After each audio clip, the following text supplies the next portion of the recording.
Psychologists are always trying to bottle up the secret to success. Well, one woman thinks she's found it. Author Angela Duckworth compiled her very convincing research into the new book titled Grit, The Power of Passion and Perseverance.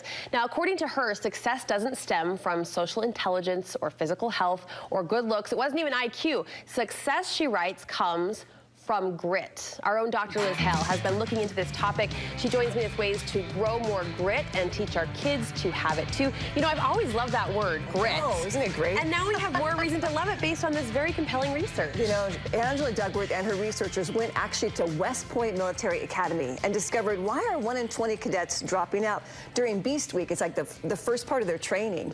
And she figured it was grit. She went to National Spelling Bees. Why are some of these students doing so well and others aren't such great spellers? It was grit. Same thing with teachers, same thing with salespeople. It's all about that 4-letter word. I would love for our viewers, just for fun, to go and take the grit challenge. It's the grit test. I think we actually have it on Facebook, right? Yes, yes. You took it. I took it. I had made Ben take it. Do we want to confess where we landed on the grit scale? Because I was a little embarrassed. I got a 3.5. I think that's great. On 1 to 5 scale, I'm not super gritty. Not medium? Isn't that pretty so. Good? Yeah. Well, I'm a 5, right? I mean, no big surprise. Not that I'm really proud of that. My husband's lower than that. So it's like, we had some interesting conversations around grit. Just because your score is a certain place today doesn't mean it's going to stay there, because grit is ever changing, which is really good to know. It's really good for our kids to know that the brain is plastic. It's frustrating and challenging when we take on a new skill, but the brain will adjust and we'll get there if we stick through it, if we have grit. Well, as we get into this conversation, we're going to be saying that little word a lot. So define for us, maybe borrow from Angela's definition too, that author of that book. What is grit exactly? Yeah, grit is definitely with the persistence and the passion. You got to have that. And it's day in and day out. It's getting up every day. It's doing the same thing day in and day out, month after month, year after year. These are long-term goals where when you fail and you fall, you get back up and you keep going. You don't get discouraged. You don't get down. You keep on doing what you do. So from the parenting perspective, I found myself wondering, as a parent, if I look at my child and let's say they are demonstrating great grit, if you will, toward gymnastics. Yeah.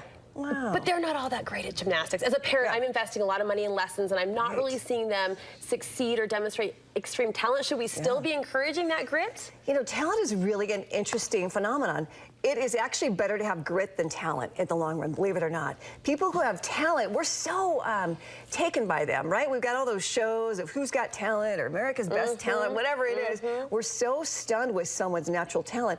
But it seems like we as a people are typically kind of lazy. We don't stick with commitments. So if we're just going to rest on our laurels of talent, it's not going to be enough. It is better to have grit than talent, believe it or not. As you described that, it's making me think, I wonder if that's why we're so enamored with the Olympics, because those athletes demonstrate both. When you say they're talented, but then we hear the stories behind the grit behind what got them there to that medal stand. All you see is those final laps in the pool, right? You don't see that painstaking getting up at 4:30 every morning and having that practice, hitting that wall and failing and crying. You don't see that. You just see the glory of that wonderful lap and that gold medal or silver medal or bronze. But a lot goes into it. A lot goes into it. Well, you point out grit is not necessarily working to brutal exhaustion, but that there's a science behind something called deliberate practice. What does that mean exactly? Isn't that great? And a lot of us make the mistake of just being brutal on running the miles instead of really working on our weakness and making that our strength. This actual author follows these 4 steps. She did them herself because she's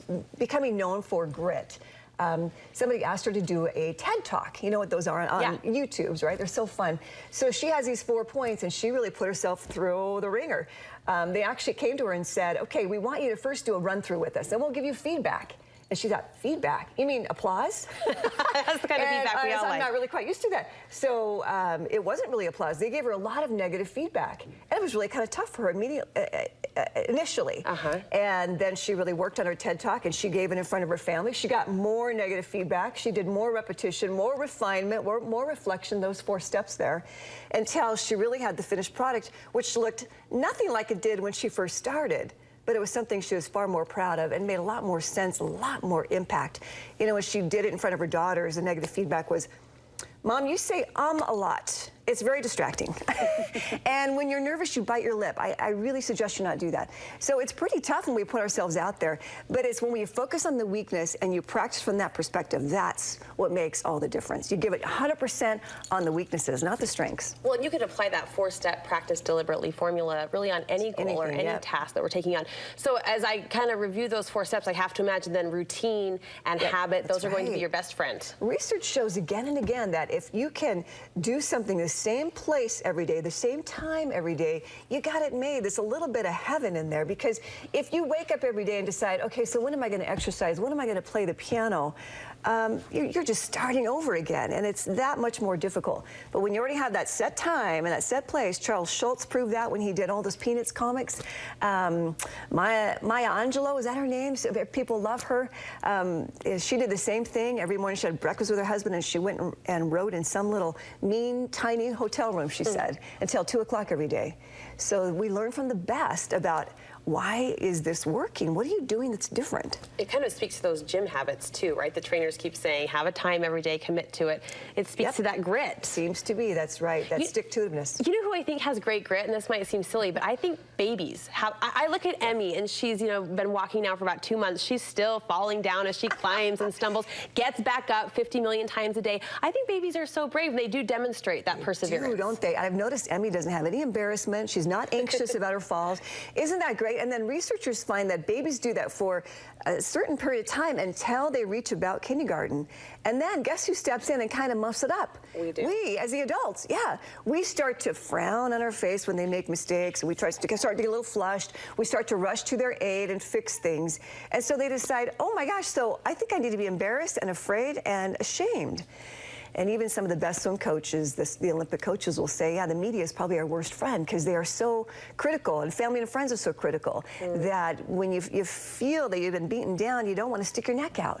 That's the worst thing we could do. So the best thing we do as parents or adults who love kids is to have this non-judgment mistake, and let them see your own mistakes. In other words, let's say you're counting blocks with your little ones, and it's like purposely count 5 instead of 6. It's like, oh, 6, I think I missed something. I need to count out loud. Let me try again. 1, 2, 3, 4, 5, 6.